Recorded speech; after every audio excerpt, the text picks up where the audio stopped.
Welcome back to another episode of the Crimson Crossover podcast presented by the Field of 68. With our apparel partner now, J&J Apparel. As you can see, I think we're all wearing the J&J Apparel. We'll be wearing their apparel for, I guess, the lifetime of the podcast. But I think we're going to start out today, Joey and Charles, with a previously recorded interview that we had with Kevin Sweeney of Sports Illustrated. He also does work for the Field of 68. He hosts a bracketology show, as well as sometimes once or twice a week joins the Field of 68 After Dark, basically the main show on the Field of 68. So we're going to start with that, and then we'll pick up with the Texas A&M review and the preview of the Florida and Kentucky game. We are joined with Kevin Sweeney. He's a college basketball reporter for SI. Additionally, he does Field of 68 podcast, as well as sometimes occasionally joins the Field of 68 After Dark. How are you doing today, Kevin? Doing good, guys. Appreciate you having me on. Yeah, I'm so happy you could join us. So obviously with the kind of success that Alabama's had this season, was that kind of expected coming into the season with the turnover, as far as the staff turnover, and then additionally the loss of obviously like Brandon Miller, Noah Clowney, Charles Bediako, and as well as the other guys at the transfer portal? Yeah, I was probably down on Alabama relative to consensus. I don't remember if they were like top 25 preseason. I didn't have them there. I had them like, 5 to 7 in the SEC. I kind of felt like they were kind of in that same range as like Florida. And those teams look like all those teams, Auburn, like all those teams have wound up pretty good. And maybe some of the teams you projected at the top have kind of come back to the pack a little bit, but the league's been really good. But I just think Nate has done a phenomenal job to put them where they are, given all the turnover. I mean, look, everyone will talk about staff changes, and that's a huge deal, probably overlooked by a lot of people nationally in terms of its impact.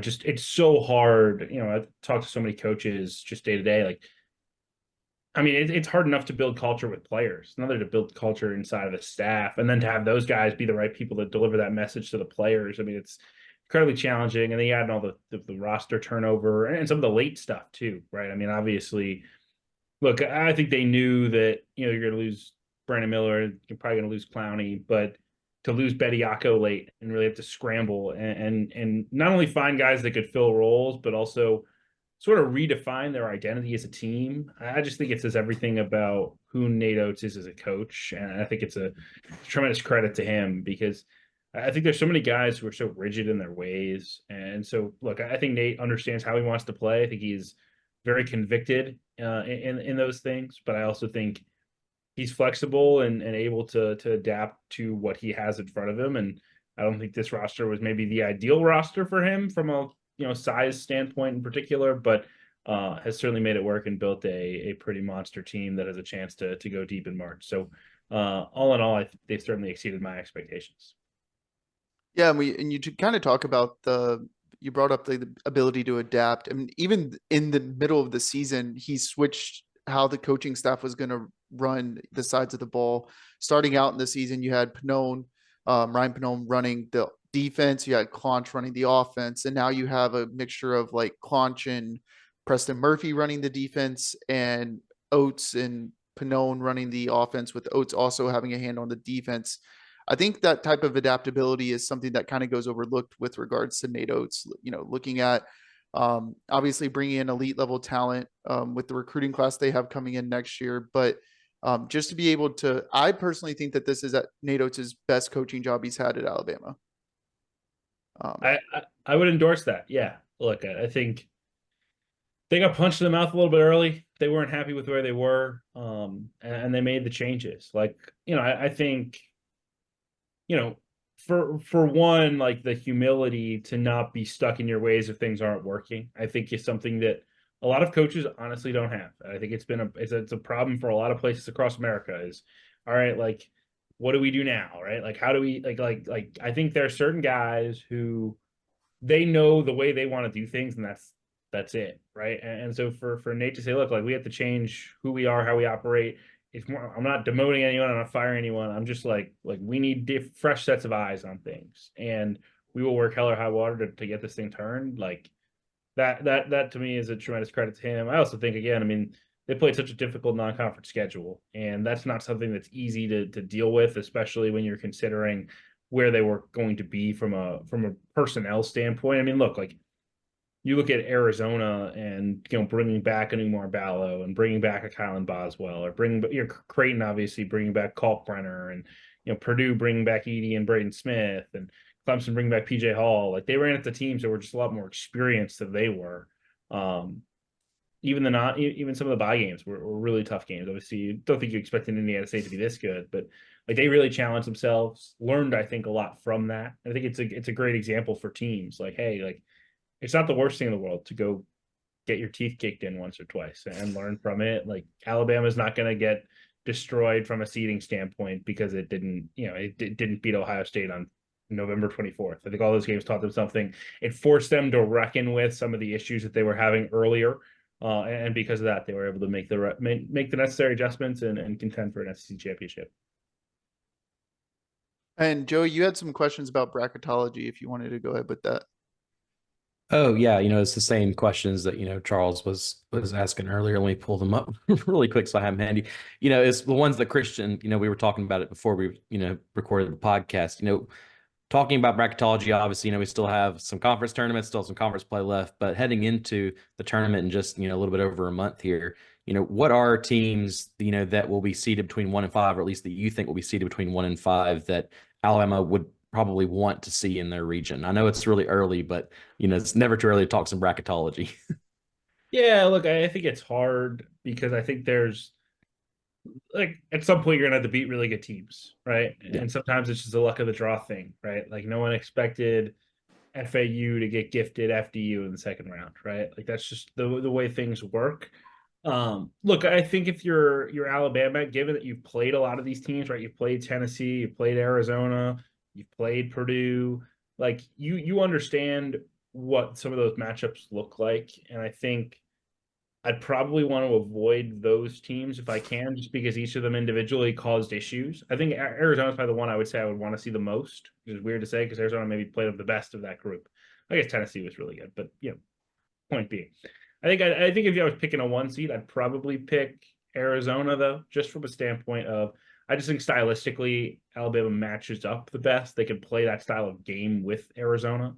I think look, as you work your way down, like I think I'd like to see Baylor because Baylor doesn't really defend. And I think Alabama could really cause some issues for Baylor defensively with the just overall firepower that they have. I think Duke is another team that like I wouldn't be afraid of if I'm Alabama and I got them on got them in an Elite 8 or a Sweet 16 game. Like obviously they're really good, and Filipowski's been unbelievable and be a problem for Bama size, but I think it's less about, oh man, like I don't want to play the team that has a 7-footer. I mean, obviously Edie is Edie, but like beyond him, like I think I'm more hunting for where can I get our advantages if I'm Alabama. And to me, that's like who can I dictate the pace of the game onto? Who can I spread out and put in ball screens and make uncomfortable in space? And so I think teams that maybe play a more traditional style and a little less switchable would be the types of teams that I would want to play. A couple of years ago, in 2021, Alabama had a lot of momentum heading into the tournament. That was, of course, the tournament that was held in Indianapolis. They'd clinched the regular season SEC title. They had also just won the tournament in Nashville, went into their bracket, and then, of course, got beat by a play-in team in UCLA. I think that was the Sweet 16. So, we've seen Alabama be able to get toppled by teams that are obviously higher seeded than them, but also lower seeded. We saw it last year with San Diego State. Who do with that in mind, what are some teams that are, could be seated between 11 and 14, maybe some dark horses that Alabama probably wouldn't stack up well against, that Alabama probably wouldn't want to have in their region? Yeah, I mean, look, I think you're always reticent of playing against a team that's super talented that is turning it on at the right time, right? So UCLA in 21 was a good example of that. And that year was so strange with COVID and everything. But like that team had pros. That team had Johnny Juzang and Jaime Jaquez. Like that team, when you look back, you're like, that was not a 12 seed. That was not an 11 seed, whatever they wound up on the seed list. So I think you'd be similarly scared of that if like Gonzaga is an 11 seed, right? Obviously, there's some history there, and Gonzaga, I think, would have issues defending Alabama, but like, would I rather play Gonzaga or Boise State? I'm choosing Boise State, right? Like that's no knock on Boise, it's just talent level wise. Like I think that's the type of thing that would scare me. I'd also be scared of a team that just comes in riding hot, right? So South Florida would be a team that, would be an example of one of those, right? Like their resume has been tanked by the fact that they lost, several games early in the year, lost to Maine, like really struggled. But a similar situation in Alabama in that they really had to figure things out on the fly and learn, in this case, first year head coach Amir Abdur-Rahim did a phenomenal job. And that team's playing like a team that can make noise, but they're probably a 12 or a 13 seed. So if you had to play them in a second round game, maybe you get a 4 seed if you're Alabama, they get they pick off a 5 seed. That's a scary game just because I think they've won something like 16 or 17. So I think that those are the types of teams that scare me. Like obviously, like physically, I'm okay playing a lower conference opponent. Like if I'm Alabama, right? Like obviously, like McNeese is super talented, or something like that. Even Sanford, obviously Bucky's done a phenomenal job. But I think I'd much rather play them than I would have to play a team that has true kind of high major size and length. I think that would be the thing that could concern me, especially if they can switch and match me up defensively if I'm Alabama. It's funny. There's some history there between Bucky and Alabama, so I don't want to see them because it might get a little crazy on Twitter for Alabama fans. So going away from a little bit of the bracketology for the rest of the season, Alabama's got 6 games left. I think the next 4 games for Alabama are against ranked opponents. How do you think Alabama fares, going through the next 6 games as far as like their SEC championship hopes? Yeah, look, I think this is the time for them to prove it, right? Like, I think if you were to pinpoint a question mark with this Alabama team, it's like, how good are they against elite competition, right? Especially when they go away from home. And we've seen them be able to overwhelm teams that they're better than. And when you're better than A&M, like they were on Saturday, like watch out, it gets scary quickly, right? But like I think when they play teams that can match them talent wise, they've caused a lot of problems. And I think that's the thing we'll learn about this group over the next several games. I think starting with Florida, Florida's a really good team. Their point guard play from Zion Pullen's been outstanding. They play 2 bigs. It's a very unique style. Play high low. Like to me, like that's an awesome coaching chess match type game because on Todd Golden's side, they're gonna try to post up Alabama and they're gonna try to get high lows. They're gonna try to like pound the ball inside, dominate the offensive glass, but they also have the size and the speed to play up and down. Whereas maybe someone like Purdue, you didn't want to. It was more traditional. Like Florida's more modern, I guess, in the way that they play. So I mean, I'm interested to see that. I'm interested to see Kentucky, a team that probably is one of the few that has the firepower offensively to match Alabama. All right, like how does that look? Like, are we playing 110 to 100? Like what does that entail? And then obviously a rematch with Tennessee. Like, can they get stops and can they be tough? Can they match when they face a team that wants to punch you in the mouth like Tennessee does? Can they match that in a high level game, right? And you would hope, at least on their home court, that they can. But if they can, it'll tell us a lot about their team moving forward. And then last question that I think we have is every Alabama fan has been freaking out about this. Because with the most likely like the Louisville job coming open, obviously the Ohio State job coming open, maybe like a Michigan or other high level, because Alabama's not they're a good basketball school, but they're not Louisville. They're not Ohio State. They're not Michigan. My thoughts are Nate Oates has a $12 million buyout this year for a reason. What are your thoughts on Nate Oates potentially making a move or maybe contract extension talks or anything like that? Look, I'm never going to rule out that he could move down the line at some point. Like, I think if the right massive job opened, I think Michigan State has certainly been speculated about. Dare I say Kentucky at some point, like down the line. Like there are certain jobs that are very, very hard to say no to regardless.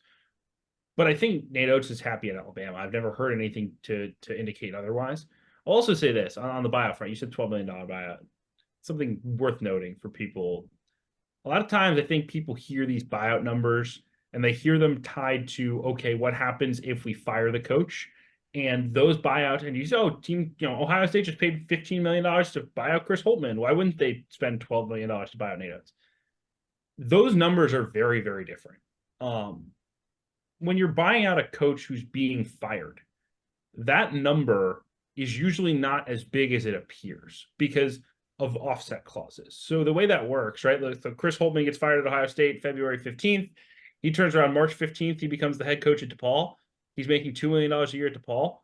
All right, well, the $3.5 million he was being paid annually for the next 4 years from Ohio State drops to $1.5 million. The buyout's now $6 million instead of 15, right? That number is likely to drop. They're not going to pay Chris Holtmann $15 million. They're probably not going to pay him 10. Whereas with Nate Oates, like if you want to go get Nate Oates, if you're Ohio State, you got to pay 10 million and you got to pay him now. Like you can't pay 10 million, over the course of 4 years. You can't pay 10 million like paced out and hope that it, change. Like that money is that money. And it's really hard to do. It would be unprecedented in college basketball, certainly. And even really in college football, there's very few examples of 8-figure buyouts being paid to get a coach out of their contract. So I would not be sitting here worried that Alabama is going to lose Nate Oates to another school this spring. Look, end of the day, is there more that can be done for Nate at Alabama to keep him happy and make sure that this is never a concern? I'm sure, yes. Whether it's contract extension, whether it's more NIL, whether it's facilities, whether it's whatever commitment thing across the board you can do, that's great. Like that should be done. I think, certainly if he can finish a third SEC title in 4 years, but even if he can't, like I'd be all in if I'm Greg Byrne of like, all right, like give this guy whatever he wants because he's proven he can be a championship level coach for Alabama. But I would not also be up at night fearing the day that I wake up to a Goodman tweet that like he's off to Ohio State. Like I just don't think that's a realistic option at the moment. So are we getting a Kevin Sweeney build the arena quote? Is that I what we're don't know all the details, but if Nate Oates wants an arena, give that man an arena. Okay. Sounds good. Well, Kevin, tell people where they can find you, what you're working on. Yeah, a lot of stuff over at Sports Illustrated still. We're humming along. SI.com. May actually have something pretty cool on Alabama coming soon. So keep your eyes peeled if you're a Crimson Tide fan. In the meantime, also over at Field of 68, I'm on After Dark, once or twice a week. Also on Fielding the 68, our bracketology show, if you're interested in that sort of thing. So lots of good stuff. Obviously, March is a busy time, or February still, but headed there. And hopefully you'll follow along on the journey. Appreciate you guys having me. Yeah, thanks, Kevin. Again, we want to appreciate Kevin for joining the Crimson Crossover podcast. First of many guests that we hope to have on the show.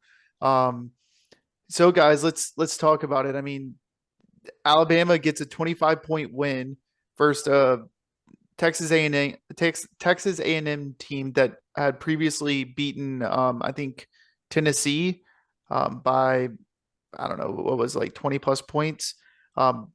How did you guys feel about this game on Saturday?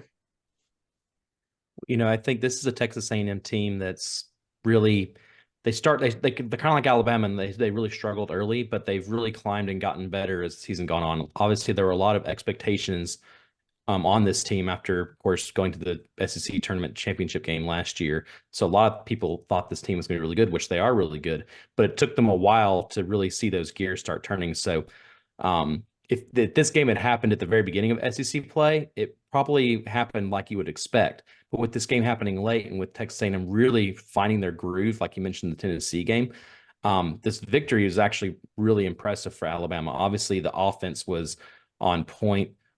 Incredible atmosphere on top of that, it was the retro night. But going back to the game, just really like the shooting, really like the effort we saw on defense.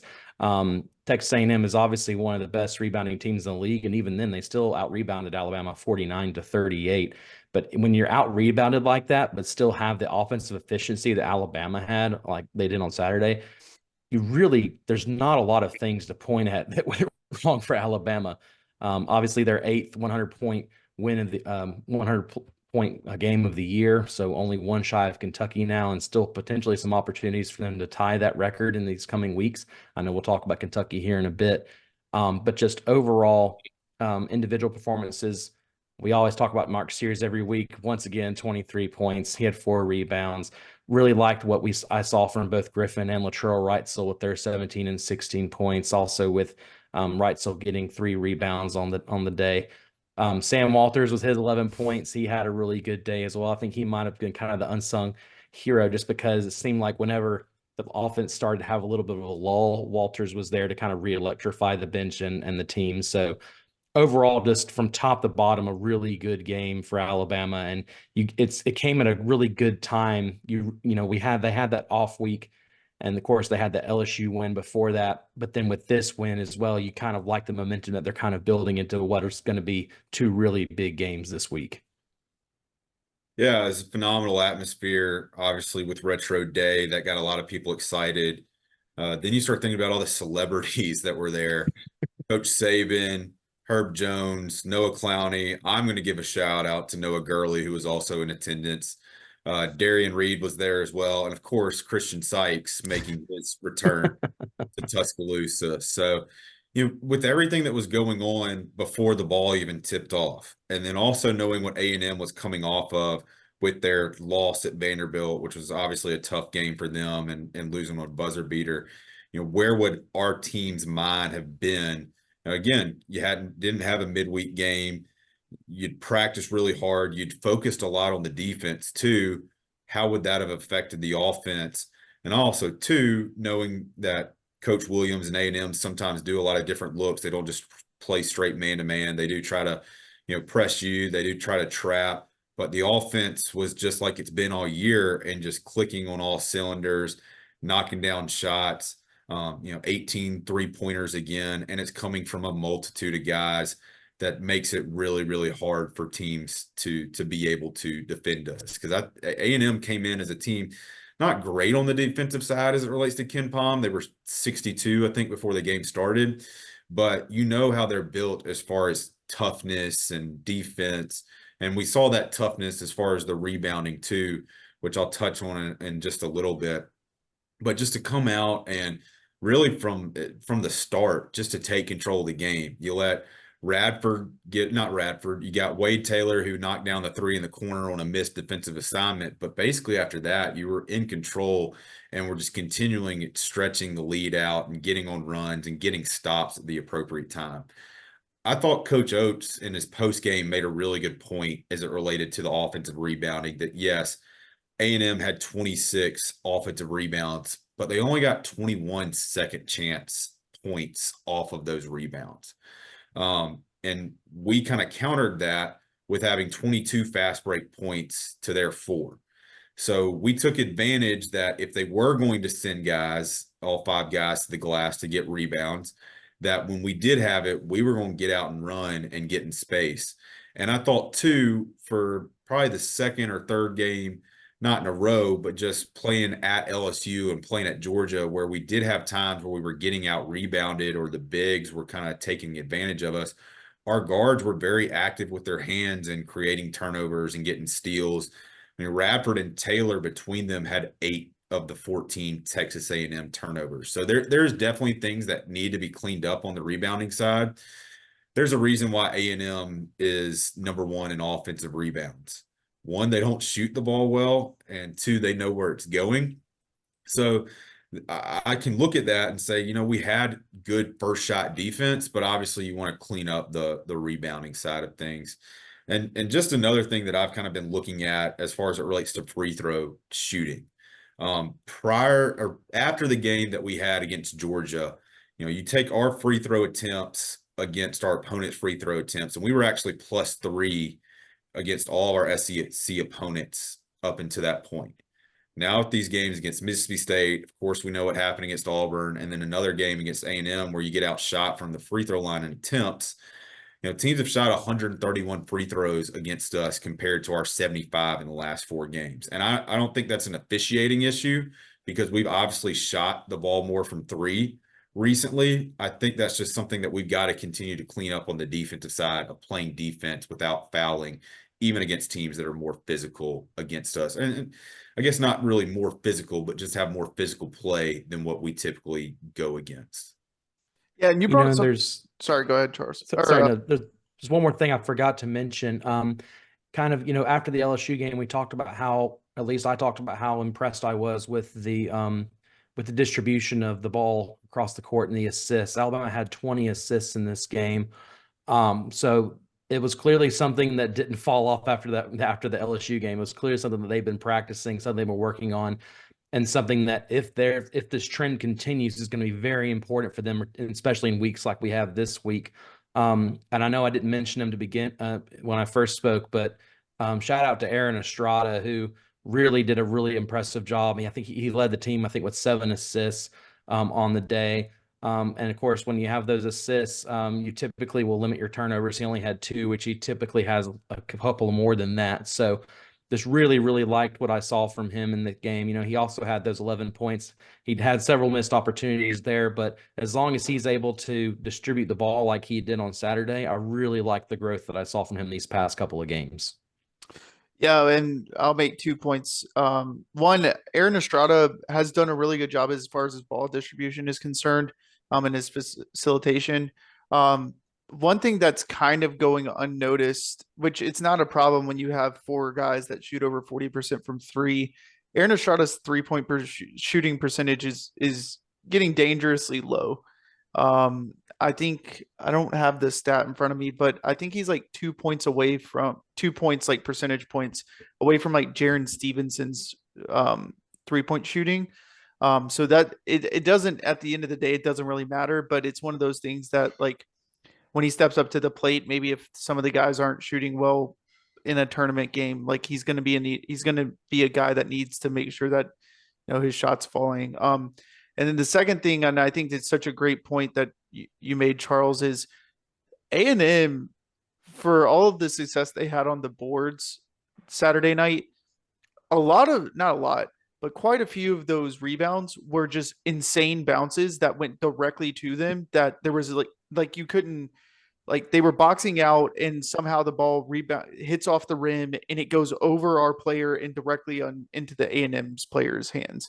I think that I saw that happen like 7 or 8 times, right? And I was talking to Andrew Parrish about this, who I was sitting with, and he said it's very clear that A&M specifically practices getting offensive rebounds, and they know exactly where the ball is going, exactly how it's going to bounce off. It's kind of like that Dennis Rodman video where he's like, "Oh, I know if it's going this way, it's going to come off like that." That's literally what it felt like for I was A&M. thinking the same thing. Yeah. So I don't think it's a major cause of concern. Obviously, rebounding has been an issue in the past for Alabama. It's going to be an issue with the type of, not lack of physicality, but not the same type of intensity or physicality that you're going to get from like an A&M or a Tennessee or things like that, as well as the size.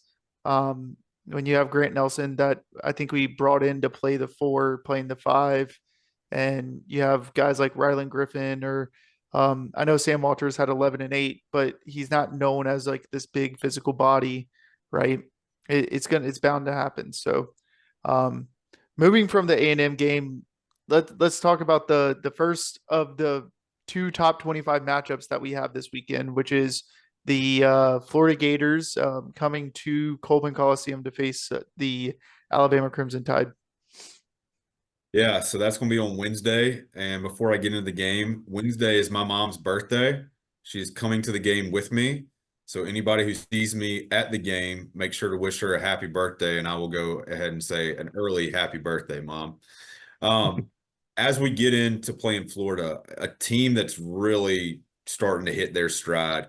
We'll get through the KenPom numbers first. They're 9th in offense, 89th in defense, so similar to us, really good offense, struggles on defense, and their tempo is 34. So I expect this to be an up and down, probably similar to the LSU games that we've played, with maybe some, more offensive output from their side. They're led by Walton Clayton Jr., a transfer from Iona, who, as I was looking at his numbers and just kind of his story, he's from Lake Wales, Florida, and he's built very similar, in my opinion, to Mark Sears.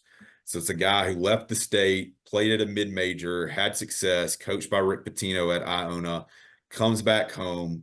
I don't know if he grew up a Florida fan or not, but I imagine there's a lot of pride in playing for one of his, state schools, and is really leading the charge for them, in addition to Zion Pullen, who is another transfer from UC Riverside, who, interestingly enough, played against Latrell Wrightsell when Wrightsell was at Fullerton last year. And just to go ahead and put some good vibes out there, Latrell scored 22.5 points in those 2 games and was 6 of 10 from the 3-point line. So hopefully he can have some of those repeat type performances in our 2 games against Florida coming up. But he's Pullen's a 5th year. He's played this will be his 132nd game of college basketball on Wednesday. And that's not even the guy who's played the most college basketball for them. That's Tyrese Samuel, who's a transfer from Seton Hall. He's a 5th year guy, and this will be his 144th college basketball game. And then you still got Will Richard and Riley Kugel, who are in their second year in the Golden System at Florida. And those are 5 guys that all average double figures, really leading the team for them as far as it is for the Gators on the offensive side, and really, playing really good basketball right now. One of the things that stands out as not being good for Florida is they only shoot 69% from the free throw line, but they are a team that is second in free throw attempts in the SEC. And then also talking about rebounding, they're the first in SEC in rebounding and second in offensive rebounding as well.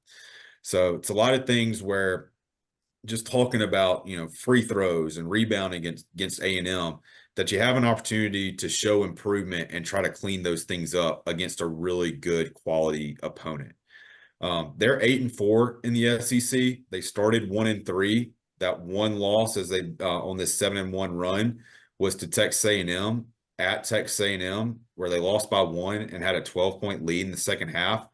That's something about this team for Florida, whether they get up big or they get down big, all their games tend to be pretty close, whether they let the teams back in or they fight back to make it really competitive. The rest of their schedule is obviously our game Wednesday, but then they've got Vandy at home, Missouri at home. They go to South Carolina, who's struggling a little bit right now. We play them down there in Gainesville, and then they go to Vanderbilt. It's probably the easiest SEC schedule for any team the rest of the way. They've got to be sitting there looking at, we can insert ourselves into this SEC title race right now, especially with the win potentially Wednesday in Tuscaloosa. So obviously we need to have a great start, and I think that's going to be an interesting component of this game is Clayton Poole Richard all start for them. Samuel starts for them. He's 6'10". And then it is Micah Hanlogton is a center for them. He's 7'1". So they're going to start a lot bigger than what we typically do if we stay with our lineup. And my hope is that we actually stay with the lineup that we've had and make them play to us instead of us playing to them. I'm reminded of that game 2 years ago at Missouri where we came out in zone with Bediako because we weren't sure how we were going to match up. We're the better team, in my opinion. We're at home. Let's force their hand. If we've got to make a change and bring Pringle in at some point, in the first 5 minutes, that's fine. But I'd like to see us force the issue and make them make the change by us knocking down shots, getting out and running, and putting some pressure on them. That may mean we give up some offensive boards. That may mean there's some mismatches for Samuel if Griffin's having to guard him. But try to do what's been successful for us and try to make them make the changes before we have to. But that's just kind of a quick overview as far as Florida and some of their analytic numbers. Yeah, and I'm sorry, Joey. I feel no, go ahead. You're good. You're good. I feel like a key thing that's going to be crucial for Alabama is preventing guys from getting into foul trouble. The tendency that Alabama has had this season is when they've gone up against bigger teams, their bigs have tended to get into foul trouble. We've seen less and less of Muhammad Wagi, and that might be I was talking again to Andrew Parrish about this while we were at the game, and it might be as simple as maybe they're just trying to limit his minutes as much as possible to get him as healthy as he can for the tournament. But this almost seems like a game where you're going to need at least Wagi to get out there and play because the bigs are bound to be in some foul trouble. And I don't think like a Sam Walters is going to do the type of job that they'll need to do against the type of size that Florida has. No, and I was just going to say, Charles, y'all both kind of started talking about the length, so I won't go into that. But Tyrese Samuel, low key, might be one of the best two-way players in the SEC this year, and I think he's not really getting as much attention as he should. I mean, he's second in the conference right now in field goal percentage. I believe he's third in rebounds. So he's pounding the glass on one end. He's also doing really well. Let me see if I can have his numbers real quick. Yeah. He has 30 steals and 23 blocks on the year. As you said, he's 6'10". When you combine him with Micah, is it Hanlogton? Is that how you say his last name? Who's their 7'1" guy? They really have a lot of length. So I think the bigs are probably what's going to be what decides this game, and kind of what you were saying, Christian, especially if our guys get in foul trouble too early on, then that could really be a recipe for disaster if it gets out of hand too quickly. So Florida's bigs have definitely won them a lot of games this year, and they're definitely going to be a crucial aspect heading into this game this week. The games against Florida, I just remember, obviously, when Billy Donovan was there and they had the back-to-back national championships. But as far as being an Alabama basketball fan, I mean, we went from probably the 2007 season, the last time that we had some retro or throwback jerseys when they were celebrating the 75 years of SEC. That was the last time we had beaten Florida at home until Nate Oates got here and we played them at home in the COVID season. And he's only lost to Florida once since he's been the head coach at Alabama. And that was a game that should have won. I think we were up 20 plus points. And that was, one of those games where you're trying to build the culture and, shake some of the, the bad juju, I guess, out of as far as what the program had been, as far as having big leads and giving those up. But he's really done a number on Florida ever since he's gotten there. Since I haven't seen them we haven't seen us beat them a lot at home. It really been almost a decade plus since we'd beaten them at home. These games always get me very excited when Florida comes to town. One, because of their history, but two, just because it's something that we haven't had a lot of success. We've had more recent success, but even if you go back 5-10 years, it's been a series that Florida's dominated.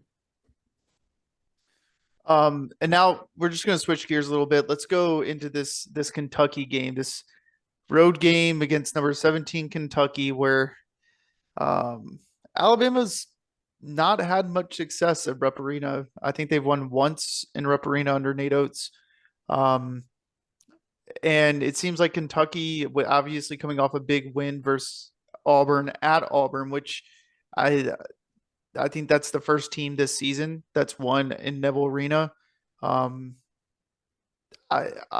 course, we're going to get a Kentucky team that's hitting their stride right when we play them, leading to an inevitable, probably SEC tournament matchup, like always. Tale as old as time.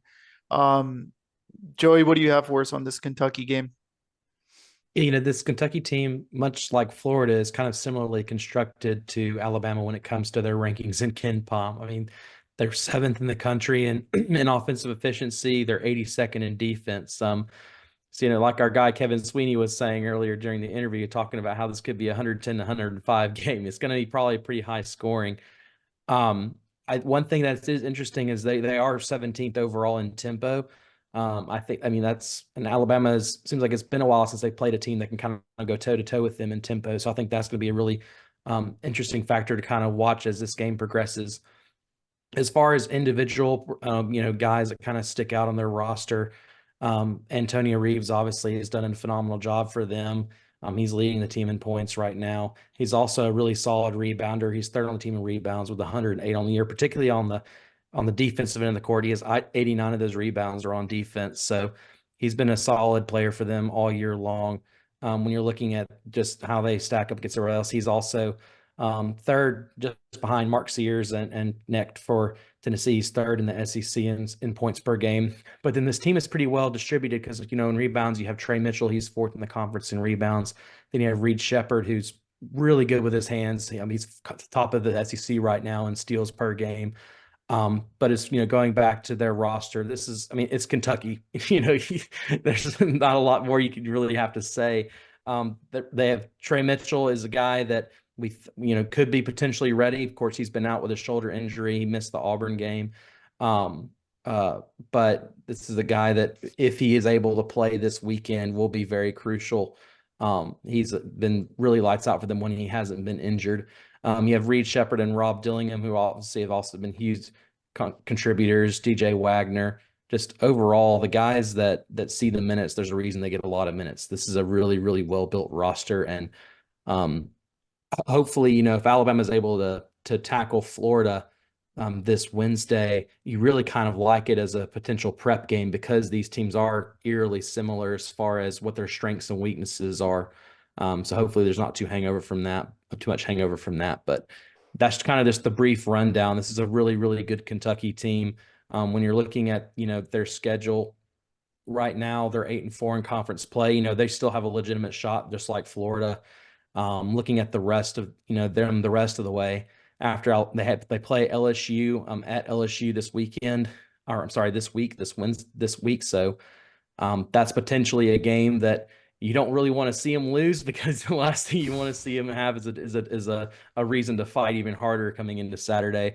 But after Alabama, they didn't have to play at Mississippi State, and then they host Arkansas, host Vanderbilt, and then they close out the year with will probably be the game of the weekend to close out the year, Kentucky at Tennessee. So overall, just while there is that Tennessee game, they also, like Florida, have a relatively easy going of it those last 4 games. So this is a Kentucky team that, while they haven't been at the top of the conference so far, they really have a legitimate shot, because they're also continuing to get better and better week by week. We're starting to see things finally click for them, which, as we all know, right now is a dangerous time for other teams for that to happen, especially considering with the tournament coming in just a few weeks here. Yeah, and I'll say this about the Kentucky team. They have the talent, right? When you face a Kentucky team, there's never going to be a lack of talent. It's just whether or not they can put it all together, and it seems kind of like Kentucky is trending towards putting it all together. Obviously, just at the right time to play Alabama, like I said previously. But it's one of those. They're one of those teams that, again, like Kevin said, this game could be like, I'm not joking, the over under could be like 190 points or something like that. Like something absurd like that. I am thankful though that Alabama has, like you said, this Florida game to kind of level set. Because they're both gonna be fast paced games. They both have the size over Alabama. And of course, naturally, I'll just say this just so we can get this out of the way. That Big Z, or I think that's what they call him, is obviously going to make 5 threes against us. So we're just going to go ahead and just get that out of the way. But for Alabama, if you come out of this week going 2-0, we already are in the driver's seat of the SEC, championship standings, but like you're really putting it on strong for leading into that March 2nd game against Tennessee, which if you come out of the week 2-0, even if you don't, if it's 1-1, you're likely to host College game day for the first time in the history of Alabama basketball. So Let's not skip over that trap game that is Ole Miss, though. Yeah, that one is a trap game. It absolutely is a trap game. But Charles, do you have any thoughts on Kentucky? No, I think what you were just talking about, as far as if you go 2-0 this week, you're definitely playing yourself into the conversation of a 2 seed in the NCAA tournament, and potentially a 1 seed. That would only probably heighten even more if you beat Tennessee at home and secure the SEC championship. But I think we'll all settle for a 2 or a 3 seed right now. Joey, I thought you kind of said it perfectly, as far as Kentucky is Kentucky. I mean, even though the last SEC title they have right now is from 2020, the regular season before everything got shut down, and Kentucky fans are going crazy and pulling their hair out watching, ourselves and Auburn and some of these other programs have success. Kentucky is the king of the SEC. Like it just is what it is. So having an opportunity to always, it's a game that you always circle when you're playing Kentucky. Kristen, you just mentioned, as far as them putting it together, they've only had 2 guys all year that have played in every game. That's Antonio Reeves and Reed Shepard. Everybody else has missed a game at some point. So they really even haven't had the opportunity to put it all together, because one guy goes down, another guy gets hurt. I think you're just talking about Big Z. He had to get, I don't think it was an injury thing with him. I think he just had to get cleared from the NCAA. So, if Trey Mann plays, maybe it is an opportunity that they actually have everybody together and actually, can find some cohesion as far as what they're trying to do. But it is going to be a very high scoring game. There's a lot of talk right now from different pundits as far as has Kentucky kind of figured out the defensive side. I think we'll learn more about Kentucky's defense before our game with them playing against LSU. Obviously, we've seen what Will Baker can do, but Jordan Wright, Jalen Cook, some of those guys, they LSU's a sneaky team to me, in my opinion, and I'm really interested to see where they're going to end up getting seated once you get into the SEC tournament.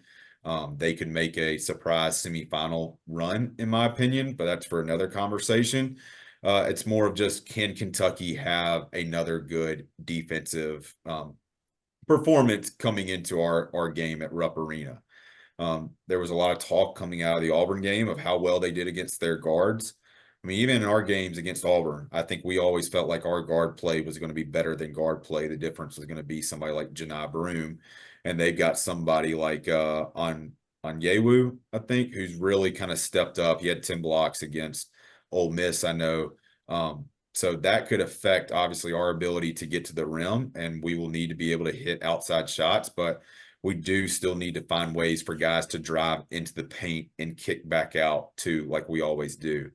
I'll say it again. Kentucky's Kentucky. It's a great opportunity to play a big blue blood program. And, Calipari's got to be hearing it. Calipari's got to be hearing all the comments about Nate Oates and the success that he's having. So he'd obviously love to get a win and keep them in the title race for the SEC and continuing to build their team. But I will use one of the quotes that he has continued to say. I like my team. I like my team at Alabama too. And I like what we've got built, and I like our opportunities, going up there. Of course, like, whoever can get some stops is going to win the game, but I like our chances against them up there. So it is going to be a fun week of basketball. It may be, some anxiousness at times in all these games, but it'll be a fun week for Alabama basketball, I do believe. Yeah, and you talk about like going forward with kind of the schedule. You go 2-0 this week, like we said, it's great, but I think we'll kind of switch a little bit and go to kind of expectations. I feel like we should do this after every, we break down all of the weeks. You have 6 games left on the schedule, right? I think the goal is to protect home court, period. Like that's your goal. You should be undefeated and in the home court. That means you get wins over Florida, who's ranked. You get wins over Tennessee. You get wins over Arkansas. That's 3 wins right there. I'm not saying that I expect us to beat Tennessee, but that should be the expectation. And I think Oates has so much as said that in his press conferences. If you can steal one on the road, you're 4-2, 14-4, which I think that's our KenPom projection for SEC. And you most likely win the SEC, if not have a share for the SEC with probably Tennessee. I think if you lose 2 or you lose 3, you go 3-3. I still don't think that's a bad season at all. I think going into the SEC play, I think our expectation was 12-6, 13-5. So anything besides that, that's positive. I don't think you go 12-6. But I'm not saying we're going to go 3-3, but I'm just saying, just looking at it from the grand scheme of things, I still even think 13-5, you're probably still a 3 seed in the NCAA tournament. What do you guys think about the schedule the rest of the way? Yeah, I think Alabama will handle Florida this week. I think it is going to be a really tough game. Don't get me wrong. But I think they will be able to pull it out. However, I do think that game at Florida in just a couple of weeks, I really, especially if Alabama is able to win this week, that game at Florida is going to be pretty feisty. I really think that Florida can pull that game off, especially in a hostile Gainesville environment. As far as picking out another loss, I think this team goes 4-2 over this final 6 game stretch. I think, like as I kind of joked earlier, but it wasn't really a joke. I think that game at Ole Miss is potentially a trap game, especially if you're able to go 2-0 this week and be riding that confidence high. This is an Ole Miss team that really can sneak up on you. Now, if they lose at Kentucky, then I honestly think their odds increase to beat Ole Miss just because they'll be a little bit more aware. But um, I think they go 4-2. I think it's a toss up as to what that other loss is between the Tennessee game, between Kentucky, and between Ole Miss. But I think that game at Florida is definitely going to be probably what gives them the biggest issue in these final 6 games. Yeah. So as we get in, just thinking about expectations for the rest of the year, I think 4-2 is very reasonable. Like you said, take care of home floor or home court and try to find again to get at least one on the road. I look at it, except for Arkansas, all these teams that we're going to play, their offensive efficiency in KenPom is 40 or better. So I think it's more focused right now on, can our defense continue to improve, because it is going to get challenged these next couple of weeks. But we also don't play a defense that's better than 60 in KenPom, except for Tennessee, which of course we get at home and will be just a phenomenal atmosphere. So, if you go 4-2, which obviously includes a win against Tennessee, let's say Tennessee wins out the rest of the year as well, so they're also in that 14-4 spot as far as the standings, and you tie with them at first as far as sharing the SEC. You do hold a lot of tiebreakers potentially with Tennessee to get that #1 seed in the SEC tournament. So that'll be really interesting how it plays out as far as where Auburn, Kentucky, South Carolina, if they can pull it together, and even Florida as well, as far as how that might shake out in the standings. But in all these games, I also can feel like I can make an argument where we come out and can win every single one of them. And you can also make the argument where we could be, 3-3 or 2-4. I don't think that'll happen, because I think this team is too locked in and has got great chemistry that they're not going to let a 2-4 slide happen. But I think, as y'all just mentioned, is just as far as expectations of what we thought the year would be at 12-6 or 13-5, to have the opportunity to be at 14-4 would just be fantastic for this team, and of course be a huge springboard into not only the SEC tournament but the NCAA tournament as well. Absolutely. Absolutely. I mean, and I think we talked to Kevin about this a little bit, Joey. The job that Nate Oates has done this season is his best coaching job at Alabama, or since he's been at Alabama, and maybe his best coaching job, as a college basketball head coach. To lose the amount of players that he lost, both not only the Brandon Millers and Noah Clowney of the world, but like he said, the late additions of Charles Bediako leaving, Javon Quinterly also leaving, to be able to bring this roster to the level that it's at right now, which is far surpassing any expectations that I had for this team. As in addition to that, losing 3 assistants. Charles, I was talking to Chris about this, your brother, when we were out on Saturday, and when last year with the foreign tour that we had, they had an entire summer to practice together, to be build this team chemistry. For this Alabama team, a lot of these guys, or not a lot, a few of these guys came in July. A lot of them had injuries. Wagee had injuries coming in. I think Jaron Stevenson had an injury. Grant Nelson got an injury in fall camp. Mo Diabate had an injury. Like, all of these guys had injuries. And so it's not unsurprising that the team kind of started out a little slow, especially with the level of competition that they were playing. And you're kind of seeing the team kind of hit its stride, play up to the level that frankly is maybe not similar to last year, because I do think last year's team is better than this team, but they're reaching the same type of heights that this team went on. They have an opportunity to win the SEC championship for the third time in 4 years. And it's just great to see the type of coaching job that Nate Oates has done this season with this Alabama team. It's been a growth year for him. Making the changes that he did on the defensive side as it relates to the coaching staff as well. I don't know if that's something that he would have done in previous years, because he's got his ways, and his ways have obviously been successful. But I think making that change just shows how he's growing as a coach as well, and that obviously should make us very excited as far as Alabama basketball fans of the trajectory of this program as he continues to lead it. Absolutely.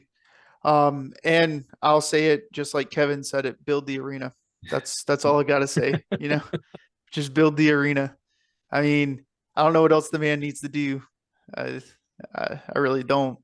But as far as schedule for next week, for the next week, obviously we'll have a post game following the Florida game. Have a post game following the Kentucky game, and super excited about our guest next week. We're gonna have Richard Hendricks, Alabama legend, current SEC network employee, on the podcast next week to talk Alabama hoops, gearing up for the big matchup versus Tennessee the following week. But if you guys don't have anything else, I think we're good, and we'll talk again on Wednesday night, and roll tide. Roll Tide. Roll Tide. Happy birthday, Mom.